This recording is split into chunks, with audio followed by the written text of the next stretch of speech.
এমন ধরে একটা চিৎকার শুরু করেছে ইংরেজ ভদ্রলোক, আর বলছে পেয়ে গেছে, পেয়ে গেছে, পেয়ে গেছে। বিবি দৌড়ে এসে বলছে স্বামী আমার আপনি কি পেলেন? খালি একটাই কথা, পেয়ে গেছি, পেয়ে গেছি, পেয়ে গেছি। মেয়ে এসে বলছে আব্বা কি পেলেন? পেয়ে গেছি, পেয়ে গেছি, পেয়ে গেছি।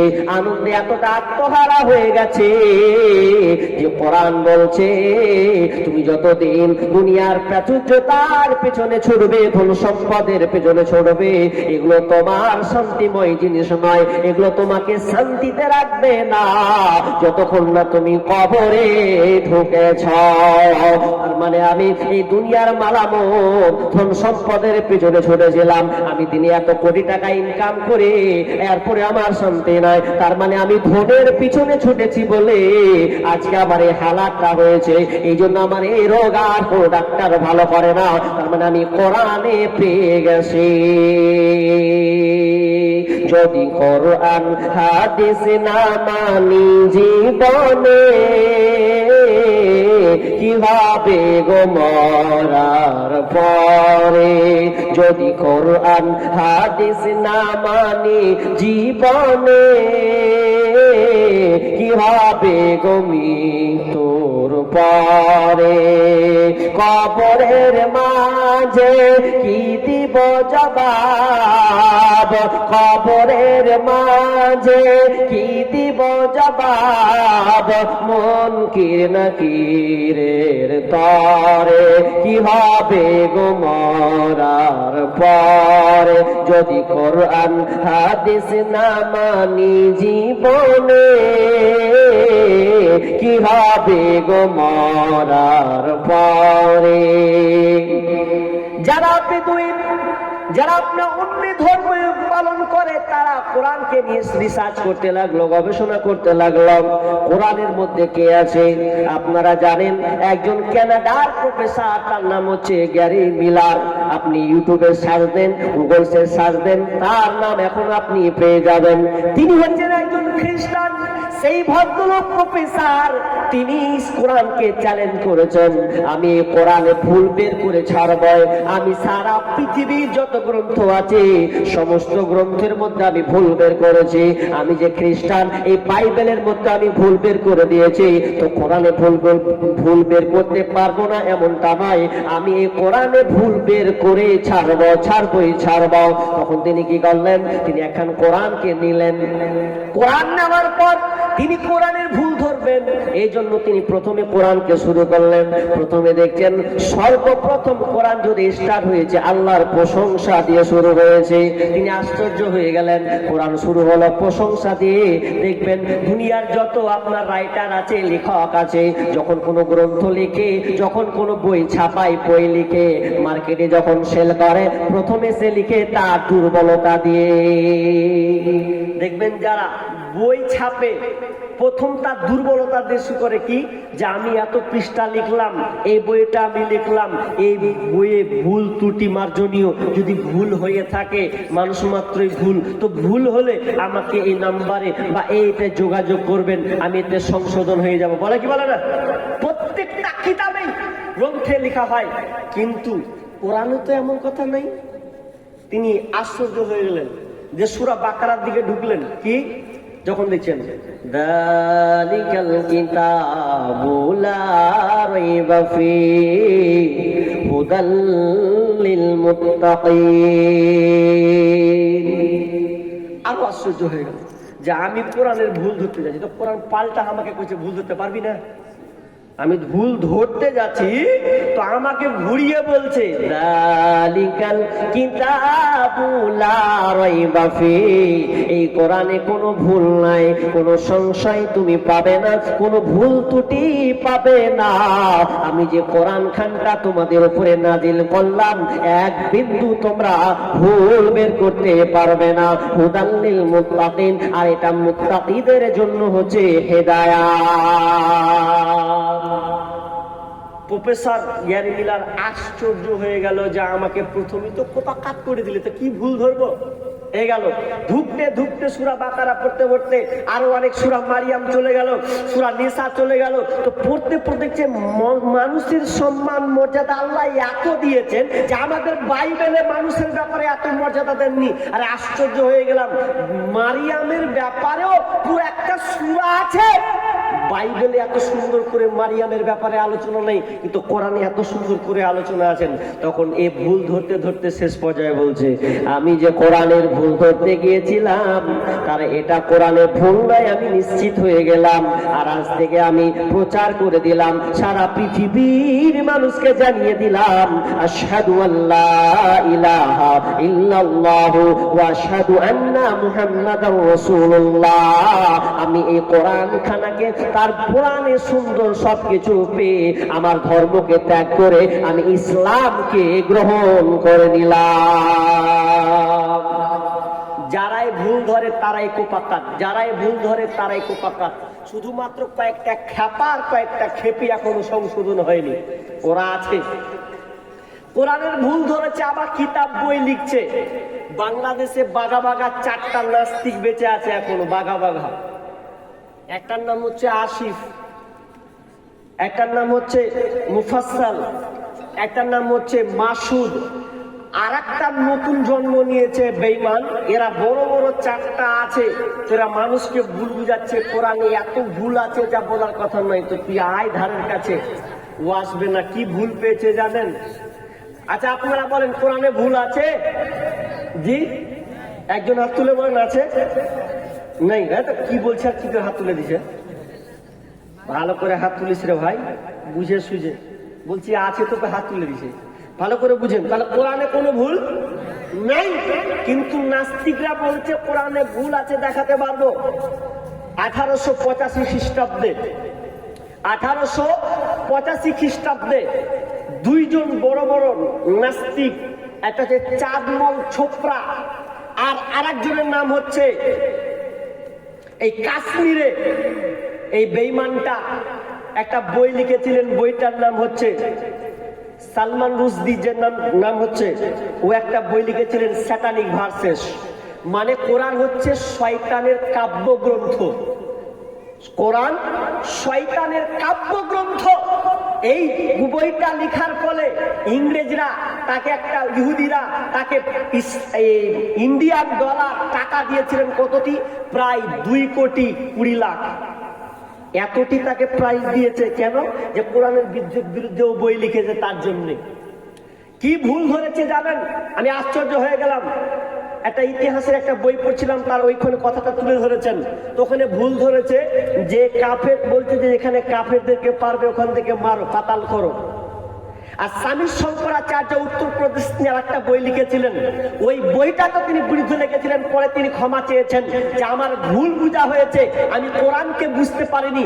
কোরআনকে বুঝতে হলে আমাকে হাদিসের আশ্রয় দিতে হবে, নচেত আমি বুঝতে পারবো না। তিনি এখনো বেঁচে আছেন, তিনি হিন্দু, এখানে ইসলাম গ্রহণ করেননি। স্বামী শঙ্করাচার্য, আপনি ইউটিউবে সার্চ দেন, আপনি পেয়ে যাবেন। মাশাআল্লাহ, হায়াকাল্লাহ, বারাকাল্লাহ। আসুক, আমি একটু আলোচনা করি। কি বলছিলাম? স্বামী শঙ্করাচার্য এরা বলছেন না, ইসলামে কোনো ভুল নাই, ইসলাম হচ্ছে শান্তি ধর্ম।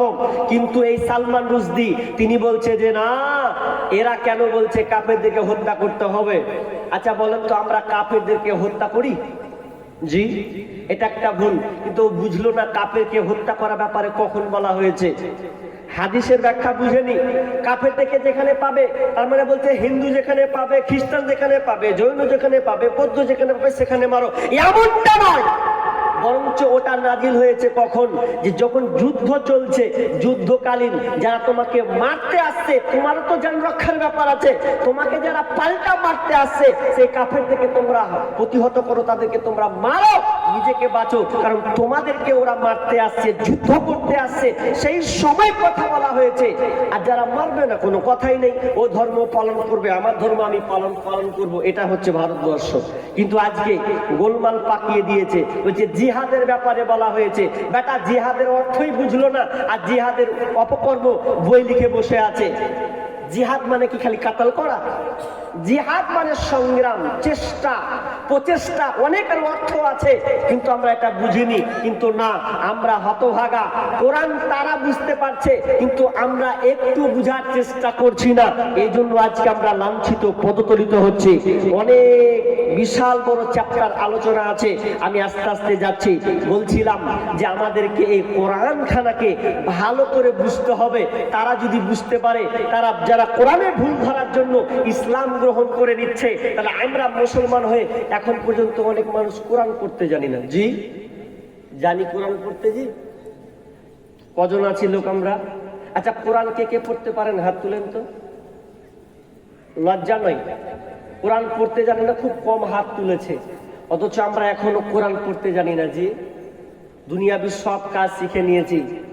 আপনাকে আফসোস লাগে না? ভালো করে বুঝেন, আমরা নবীকে দেখিনি, দেখেছি গো? দেখিনি, কিন্তু একটা মজেজা তিনি দিয়ে গেছেন, কোরআন। আপনি নবীকে দেখেননি, তবে আপনাকে বুঝাচ্ছি। দেখেন, আপনি যে কোরআন পড়বেন, তো কোরআন নবীকে আপনি না দেখেন, কিন্তু আপনি নবীর মতন হুবাহুব কাজ করতে পারবেন। কেমন? আপনি যখন পড়বেন, ধরুন আপনি সূরা ফাতিহা পড়লেন, সূরা বাকারার আপনি পড়লেন, যেমন এখানে আছে আলিফ লাম মিম। মুখ নড়ছে কি নড়ে না? নড়ছে তো।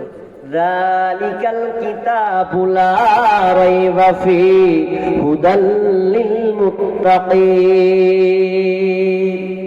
মুখ নড়ছে, ঠোঁট নড়ছে, দাঁত নড়ছে, তবে আমি ইউজ করতে পারছি।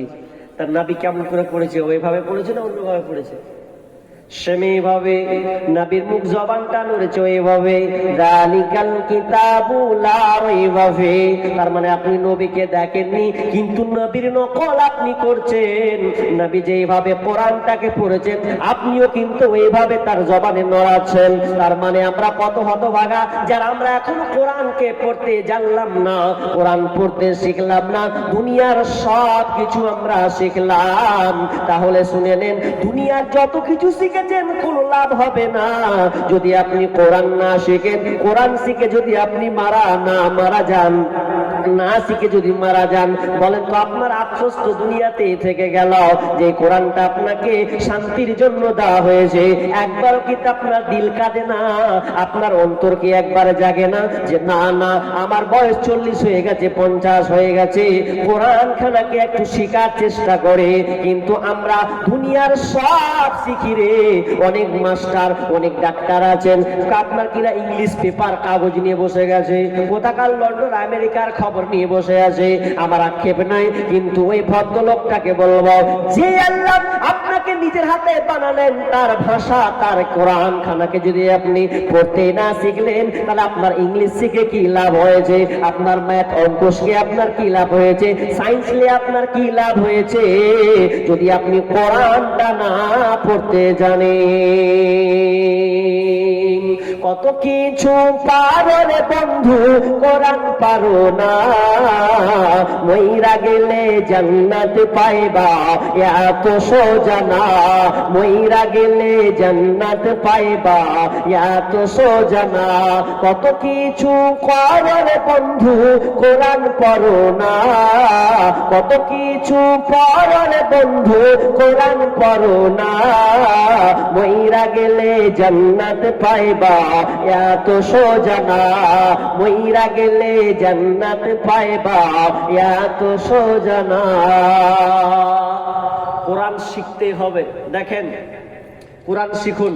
আমি কিছু ইম্পর্টেন্ট কথা বলছি, তবে এখানে মিডিলে কথাটা বলে দিই, কারণ মানুষ উঠবে, এটাই স্বাভাবিক, আস্তে আস্তে যাবে, কাটবে। তার আগে আপনাকে বলছি, যারা আমরা এখনো কোরআন পড়তে জানি না, এতে কোনো চিন্তার কিছু নেই। আপনি এখনো বেঁচে আছেন, কোরআন শিখুন।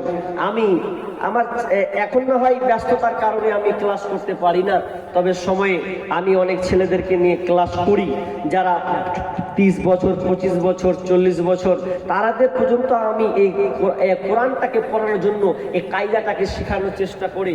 এখানে আপনার লজ্জার কিছু নাই। লজ্জা তো করা দরকার, যে আপনি কোরআন পড়তে পারছেন না, আপনি লজ্জা করছেন, কিসের লজ্জা? ওগুলো লজ্জা ছাড়েন, কোরআনটাকে শিখে অন্তত মারা যান। আফসোস করেন যে আমি কেন কোরআন শিখতে পারলাম না। কিন্তু আরেকটা ভেজাল ঢুকে আছে, দুনিয়াবি শিক্ষার জন্য আমরা টাকা খরচা করি, কিন্তু কোরআনের জন্য আমরা টাকা খরচা করি না। আপনাদের এখানকার ইমাম মসজিদ যারা আছে, আপনার ছেলেকে যদি আপনি বলেন যে বেটা মৌলবীর কাছে পার্সোনাল যা, অনেক ছাত্র অসুবিধা হচ্ছে, তো মৌলবীটাকে ডেকে যদি বলেন ভাই এক কাজ করেন আমার ছেলেকে আপনি পড়ান, আপনাকে 500 টাকা দিব, এরকম কেউ বলেছেন কোনোদিন? জি, ভাবছে যে 500 টাকা মৌলবী নিয়ে নিবে। অথচ আপনার ছেলেকে যখন টিউশনি দিচ্ছেন 500,000, বেটা মাধ্যমিক দিবে, যা লাগবে লাগুক, মাধ্যমিক দিবে, এটা বলে কথা। কিন্তু আপনি যখন একটা মৌলবীকে, যখন আপনি ইমামকে যখন টাকা দিচ্ছেন, ভাবছেন বারবার 200 টাকাটা বেশি হয়ে যাচ্ছে না? অথচ কোরআন আপনার দেখবেন, ওই জন্য তো আপনার সন্তান মরে গেলে আপনি শান্তি পাচ্ছেন, আপনার জন্য দোয়া করছে না। অন্তত আপনার সন্তানকে আপনি কোরআন শিখান, আপনি আগ্রহীতা রাখুন, আপনিও শিখুন, আপনার সন্তানকে আপনি কোরআন শিক্ষা দেন।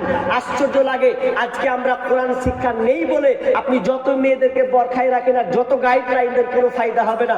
আজকেকার মেয়েরা বরখার ফ্যাশন তো কমতি নাই, কি বলছেন? মেয়েরা তো বরখা পড়ছে, এটা ভালো কথা, বরখার কোনো কমতি নাই। মেয়েরা এমন বরখা পড়ছে, টাইট ফিট বরখা, কালারিং বরখা করে উঠেনি, কালো বাদ দিয়ে সাদা, ব্লু, নীল, হলুদ যা উঠেছে সব উঠে গেছে এ বরখা। কিন্তু শোনেন, তসলিমা নাসরিনের মতন অবস্থা হয়েছে আপনাদের মেয়েদের। আমি আপনাকে তসলিমার সঙ্গে ধরতে যাই না, তবে আপনাকে বলি, তসলিমা নাসরিনের কথা একটু বলবো, দরকার আছে। ও কোরআনের ভুল বের করেছে কটা, ওটা আপনাকে দেখাচ্ছি হাতে গুনে গুনে। এটা বলে আমি শেষের দিকে চলে যাই।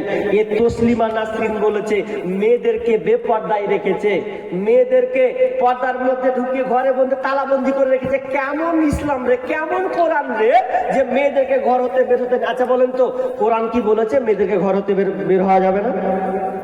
ও ভুল বুঝেছে না? ও খালা যেদিন বাংলাদেশ থেকে ভারতে আসে সেদিনকে কি করেছিলেন জানেন? সেদিনকে বলছে ও আবার বরখার বিরুদ্ধে বই লিখেছে, যে মেয়েদেরকে বাক্সবন্দি তালাবন্দি করে রেখেছে। ও যেদিন বাংলাদেশ থেকে ভারতে ইন্ডিয়ান যখন ঢুকে প্রথম রাউন্ডে, যখন বাংলাদেশের ওকে জুতা পিটা করে মারছিল, ভিডিওটা এখন আপনি পাবেন, ক্লিপ। কি বাংলাদেশ থেকে যখন তসলিমা নাসরিনকে বের করছে, পালাচ্ছে জানের ভয়ে, সেদিনকে কি পরে ইন্ডিয়ান এসেছিল আপনারা জানেন? কি পড়েছিল? যেদিন কেউ বাংলাদেশ থেকে ভারতে আসে তখন সেদিন ও বরখা পরে ভারতে এসেছিল। বরখার বিরুদ্ধেও কলম তুলেছে, ও আবার বরখা পরেও এসেছিল। কেন জানেন? ওর মুখখান যেন না দেখতে পায়, মুখখান ঢেকে দিয়েও ভারতে ঢুকেছে, তারপরে ও কলকাতার দিকে পালাছে। তার মানে বুঝলেন যে বরখাকেও বেইজ্জত করেছে, আর বরখা পরেও ওকে আসতে হয়েছে, কিছু করার নেই। তো আমি এখান থেকে এটুকুই পাই যে তসলিমা নাসরিনের মেন্টালিটি বরখা পরা আর আপনার মেয়ের বরখা পরায় একই, কোনো পার্থক্য নেই। যে বলেন কেন? যদি বলেন কেন, তবে উল্টো আপনাকে উত্তর দিতে পারি সেটাই, যে যারা বরখা